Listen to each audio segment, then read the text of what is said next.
मेरे प्रिय विद्यार्थियों, कक्षा 8वीं के संस्कृत व्याकरण में हम शब्द रूप पाठ को पढ़ रहे हैं। इसके पहले पिछली कक्षा में हमने एक वीडियो भेजा था आप लोगों को, जिसमें कुछ रूप याद करने के लिए बताया गया था। शब्द रूप को पढ़ाने से पहले ये बात समझाना आवश्यक है कि शब्द रूप है क्या, इसकी उपयोगिता क्या है। दरअसल जैसे हम हिंदी का वाक्य बनाते हैं या जैसे हम अंग्रेजी का वाक्य बनाते हैं, ठीक उसी प्रकार संस्कृत का वाक्य बनाने के लिए शब्द रूप और धातु रूप का जानना ज़रूरी होता है। हम हिंदी का वाक्य बनाते समय उसमें कारक का विशेष रूप से प्रयोग करते हैं, क्योंकि कारक के बिना हिंदी का वाक्य नहीं बन सकता। अगर बीच में परसर्ग नहीं होंगे तो वाक्य का निर्माण नहीं कर सकते। उदाहरण के स्वरूप, राम ने बाण से रावण को मारा। अब इस वाक्य में अगर हम ने, को, से, ये जो कारक चिन्ह है इसको हटा दें तो वाक्य अधूरा हो जाएगा। राम बाण रावण मारा, इस तरह का कोई वाक्य प्रासंगिक नहीं होगा। तो हिंदी में तो हम परसर्ग लगा लेते हैं, लेकिन संस्कृत में इस तरह का कोई परसर्ग या कारक चिन्ह नहीं होता। तो ऐसे समय में जो शब्द होता है वो शब्द ही अपने आप को बदलता रहता है, शब्द अपने रूप को चेंज करता रहता है, परिवर्तित करता रहता है, उसको ही कहते हैं शब्द रूप। लेकिन अब वो बदलेगा कैसे, उसका नियम क्या होगा, इसी को जानना, शब्द रूप पाठ को समझना आवश्यक होता है। और आज की कक्षा में उसी तरह से हम शब्द रूप को समझाएंगे। जहाँ तक मुझे मालूम है कि आप लोग 7वीं कक्षा तक संस्कृत का बेसिक यानी प्राथमिक ज्ञान अवश्य रखे होंगे, तो यह भी जानते होंगे कि रूप क्या होता है या किसी भी शब्द के रूप किस प्रकार से बनाए जाते हैं।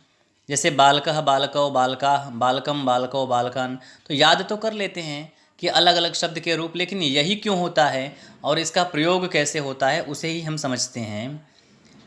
कक्षा 8वीं विषय संस्कृत, विषयांक शब्द रूप। कक्षा 8वीं में आपको केवल इतना सा ही पढ़ना है। 5 पॉइंट है, प्रमुख बिंदु है। अकारांत पुल्लिंग। अकारांत उसे कहते हैं जिन शब्दों के अंत में अ लगा होता है, जैसे राम, महेश। मतलब आखिरी जो वर्ण होता है उसमें कोई मात्रा नहीं होनी चाहिए, वो शब्द अकारांत कहलाता है। अकारांत जिसके अंत में अ लगा हो। फिर है आकारांत शब्द, जिन शब्दों के अंत में आ लगा होता है उसे हम आकारांत शब्द कहते हैं, जैसे लता, रमा। फिर है अकारांत नपुंसकलिंग, जैसे फलम। तो अकारांत है तो इसमें भी म अंत में अ आया हुआ है, लेकिन जब हम लिंग पढ़ाए थे तो बताए थे कि पुल्लिंग शब्द क्या होता है, स्त्रीलिंग क्या होता है और नपुंसक लिंग क्या होता है। तो अकारांत पुल्लिंग पढ़ना है आपको, आकारांत स्त्रीलिंग पढ़ना है, अकारांत नपुंसक लिंग पढ़ना है, और 2 रूप और सीखना है, अस्मद और युष्मद। अस्मद का अर्थ है मैं, अपने लिए जो प्रयोग होता है उसे अस्मद कहते हैं, और युष्मद तुम, सामने वाले के लिए जो शब्द होता है उसे युष्मद कहते हैं। तो अस्मद का रूप, युष्मद का रूप, अकारांत पुल्लिंग, आकारांत स्त्रीलिंग, अकारांत नपुंसक लिंग। 8वीं कक्षा में केवल इतना ही आपको पढ़ना है शब्द रूप के अंतर्गत। अब यहाँ एक वाक्य लिखा है मैंने, रामः गृहं गच्छति। केवल एक ही वाक्य है, इसी वाक्य के द्वारा आज के पाठ को हम समझाएंगे, क्योंकि जब बहुत सारे उदाहरण होते हैं तो अक्सर उसमें कन्फ्यूज़न होता है, उसमें भ्रम की स्थिति पैदा हो जाती है। इसलिए मैंने सोचा कि एक ही उदाहरण पर आज की पूरी कक्षा को संचालित करेंगे। रामः गृहं गच्छति, राम घर जाता है। इसमें 3 शब्द देख रहे होंगे आप, राम, गृहम और गच्छति। अब राम और गृहम ये शब्द रूप के अंतर्गत आएंगे, जबकि गच्छति जो है वो धातु रूप के अंतर्गत आएंगे। धातु रूप जब हम सिखाएंगे, धातु का अर्थ होता है क्रिया का मूल रूप। इसके बाद अगला चैप्टर धातु रूप पढ़ाएंगे। पहले शब्द रूप का ज्ञान लेंगे आप, उसके बाद धातु रूप का, कि धातु का रूप कैसे चलता है। तो धातु के अलावा, क्रिया के अलावा जितने भी शब्द बचते हैं वो सभी शब्द रूप के अंतर्गत आते हैं। ये इसमें रामः गृहम शब्द रूप है और गच्छति धातु रूप है। तो आज के क्लास में हम देखते हैं सबसे पहले कारक विभक्ति, क्योंकि कारक विभक्ति के द्वारा ही रूप का निर्माण होता है। जो लोग हिंदी का कारक जानते होंगे वो संस्कृत के इस रूप को आसानी से समझ सकते हैं। तो हिंदी में कारक कितने होते हैं? 8। कर्ता कारक, कर्म कारक, करण कारक, संप्रदान कारक, अपादान कारक, संबंध कारक, अधिकरण कारक और संबोधन। तो कारक की संख्या हो गई 8। तो उसी प्रकार संस्कृत में विभक्ति भी ऐसे ही बनती है। प्रथमा विभक्ति, द्वितीया विभक्ति, तृतीया विभक्ति, चतुर्थी विभक्ति, पंचमी विभक्ति, षष्ठी विभक्ति और सप्तमी। जो संबोधन उसमें होता है, इसमें भी संबोधन आ जाता है। तो कारक, जितने कारक होते हैं उतनी ही विभक्ति होती है। विभक्ति का अर्थ है, विभक्त मतलब बटा हुआ। तो शब्द अलग अलग प्रकार से, अलग अलग तरीके से जो बटा हुआ होता है उसे ही कहा गया है विभक्ति, विभक्त होना। तो कारक हिंदी में कारक कहते हैं और संस्कृत में विभक्ति। तो आज हम चर्चा करेंगे अकारांत पुल्लिंग की। मैंने पहले ही बताया था कि अकारांत पुल्लिंग और अकारांत स्त्रीलिंग, अकारांत नपुंसक लिंग, अस्मद और इस्मद, इतना ही पढ़ना है 8वीं में। तो आज की कक्षा में अकारांत पुल्लिंग का कुछ भाग आपके लिए है। ध्यान से देखें, इसे मैंने अलग अलग प्रकार से टेबल के रूप में विभाजित कर दिया है। सबसे पहले क्रम संख्या 1, 2, 3 और 4 विभक्ति, प्रथमा विभक्ति, द्वितीया विभक्ति, तृतीया विभक्ति और चतुर्थी विभक्ति। अब इस विभक्ति के लिए जो प्रत्यय चिन्ह लगाए जाते हैं वो प्रत्यय है। इसका हिंदी प्रत्यय क्या होगा? अर्थबोध। क्या इससे निकल करके आ रहा है? और कुछ उदाहरण हैं। उदाहरण मैंने एक ही लिया है, इसी उदाहरण के अंतर्गत सबको समझाने की कोशिश की है मैंने। तो सबसे पहले प्रथमा विभक्ति। प्रथमा विभक्ति तो कौन सा कारक है? पहला कर्ता कारक। कर्ता का अर्थ है वाक्य में क्रिया को करने वाला। जो क्रिया को कर रहा है वही कर्ता कहलाता है। तो प्रथमा विभक्ति में हमेशा कर्ता कारक होता है और इसके लिए जो प्रत्यय लगाया जाता है वो होता है विसर्ग। प्रत्यय जानते होंगे आप, उपसर्ग और प्रत्यय। जो शब्दांश मूल शब्द के पहले जुड़ करके शब्द के अर्थ में परिवर्तन लाते हैं या नए शब्द का निर्माण करते हैं उसे उपसर्ग कहते हैं। और प्रत्यय क्या होता है? जो शब्दांश मूल शब्द के बाद में जुड़ करके उसके अर्थ में परिवर्तन लाते हैं उसे प्रत्यय कहते हैं। तो कौन सा प्रत्यय लगेगा प्रथमा विभक्ति कर्ता कारक में? ये विसर्ग लगता है। जैसे रामः, बालकः, कृष्णः। तो अंत में जो विसर्ग लगा हुआ है ना, रामः शब्द, उदाहरण में देखिए रामः। तो राम कौन है? कर्ता है। हिंदी प्रत्यय कर्ता कारक के लिए जो होता है ने, जैसे राम ने, मोहन ने। कई बार प्रत्यय नहीं भी होता है। राम घर जाता है, इसमें कोई प्रत्यय नहीं है, लेकिन फिर भी कर्ता राम है। घर जाने का काम कौन कर रहा है? राम। लेकिन अगर कहा जाए कि राम ने पत्र लिखा, तो पत्र कौन लिखा? राम ने। कर्ता कौन है? राम। तो हिंदी में इसे कहा जाता है, तो शून्य प्रत्यय और प्रत्यय चिन्ह है ने। कर्ता कारक के 2 प्रत्यय होते हैं, जबकि संस्कृत में केवल विसर्ग लगा दिया जाता है, रामः। अर्थबोध, प्रथमा विभक्ति से क्या अर्थ निकलता है? क्रिया का कर्ता, क्रिया को करने वाला। उदाहरण रामः गृहं गच्छति, राम घर जाता है। इसमें कर्ता कौन है? रामः। प्रथमा विभक्ति में रामः। तो जब रूप आप बनाते हैं तो एक वचन, द्विवचन, बहुवचन। तो पहले कर्ता में रामः, द्विवचन होगा तो रामौ, और रामः, रामौ, रामा बहुवचन में।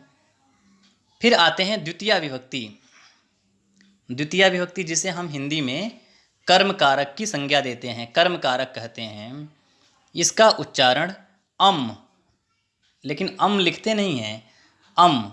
अब उसको लिखने के लिए क्या होता है कि एक डॉट लगा दिया जाता है, जिसे भी हम अनुस्वार कहते हैं। डॉट ऐसे, जैसे बालकम, गृहम, पुस्तकम, तो सब में अम लगा है ना।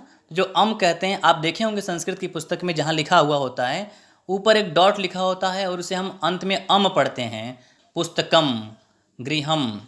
तो ये जो अम है इसका उच्चारण ऐसे करते हैं, डॉट लगाते हैं और अम। इसके लिए जो प्रत्यय है हिंदी प्रत्यय, शून्य प्रत्यय और को, इसका जो अर्थ निकल के आएगा क्रिया का कर्म। अभी आपको समझ में नहीं आया होगा। हर वाक्य में जरूरी नहीं है कि कर्म होगा ही होगा। कर्ता जब कोई भी काम करता है तो उसकी क्रिया का प्रभाव अगर किसी के ऊपर पड़ता है तो वो कर्म कहलाता है, अगर प्रभाव नहीं पड़ता है तो कर्म नहीं होता है। एक और उदाहरण, जब आप क्रिया पढ़ते हैं तो उस समय पढ़े होंगे क्रिया के दो रूप होते हैं, सकर्मक क्रिया और अकर्मक क्रिया। जिस क्रिया में कर्म होता है वो सकर्मक होती है और जिस क्रिया में कर्म नहीं होता वो अकर्मक होती है। अब उदाहरण देखिए, अगर कहा जाए कि रामः गच्छति, राम जाता है, तो राम करता है और गच्छति क्या है, क्रिया है, कोई कर्म नहीं है। लेकिन कहा गया है कि रामः गृहम गच्छति, राम घर को जाता है, तो यहाँ पर गृहम क्या है, कर्म हो गया। गच्छति जाने का प्रभाव किस पे है, घर को जाता है। रामः पुस्तकम पठति, अगर कहा जाए रामः पठति तो इसमें कर्म नहीं है, रामः कर्ता हो गया, पठति क्रिया हो गया। और अगर कहा जाता है कि रामः पुस्तकम पठति, राम पुस्तक को पढ़ता है, तो यहाँ पर पुस्तक क्या है, कर्म है। इसके लिए हिंदी में को प्रत्यय होता है या कुछ भी नहीं हो सकता है प्रत्यय, लेकिन संस्कृत में जैसे पुस्तकम मैंने बोला अभी, गृहम, यहाँ पर डॉट लगा है और म पढ़ते हैं इसको गृहम। तो ये है दूसरा कर्म कारक। तृतीया करण, तीसरी जो विभक्ति है वो है करण कारक या तृतीया विभक्ति। संस्कृत में इसका प्रत्यय लगता है एन, हिंदी में इसका प्रत्यय होगा से या के द्वारा।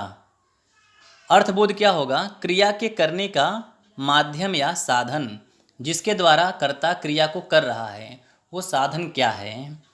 जैसे मैं कहूँ कि वह कलम से लिखता है, तो वह तो कर्ता हो गया, लिखना उसकी क्रिया है, लेकिन किससे लिखता है, कलम से। कलम क्या है, साधन है। तो उसके लिए जो साधन के रूप में प्रयोग होता है, अंत में एन लगता है, उसका प्रत्यय जो होता है संस्कृत में, उस शब्द में एन लगाया जाता है। उदाहरण, रामः कलमेन पत्रम लिखति, राम कलम से पत्र लिखता है। कलमेन, कलम और उसमें लगा एन, कलमेन। कृष्ण हाथ से गेंद खेलता है, तो कृष्ण हस्तेन कंदुकम खेलति, हाथ से तो हस्तेन। तो तृतीया विभक्ति करण कारक, हिंदी में इसका चिन्ह होगा से या के द्वारा, और संस्कृत में जो प्रत्यय लगेगा वो है एन। उदाहरण देख सकते हैं आप, रामः कलमेन, कलम में एन लगा है, कलम से या कलम के द्वारा, पत्रम लिखति, पत्र लिखता है। अब है चतुर्थी विभक्ति संप्रदान कारक। संप्रदान कारक में क्या होता है कि कर्ता अगर कोई काम किसी के लिए करता है तो वो होता है संप्रदान कारक। इसका संस्कृत प्रत्यय है आय, जैसे गणेशाय, बालकाय।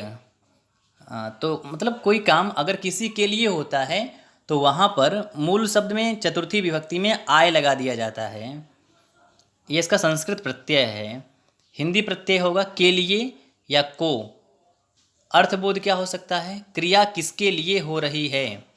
कुछ उदाहरण देखें, अध्यापकम छात्राय पुस्तकम यच्छति, अध्यापक छात्र को पुस्तक देता है या अध्यापक छात्र को पुस्तक देते हैं। तो यहाँ पर किसको देते हैं, किसके लिए क्रिया हो रही, देने की क्रिया छात्र के लिए हो रही है, तो छात्राय। तो चतुर्थी में संप्रदान।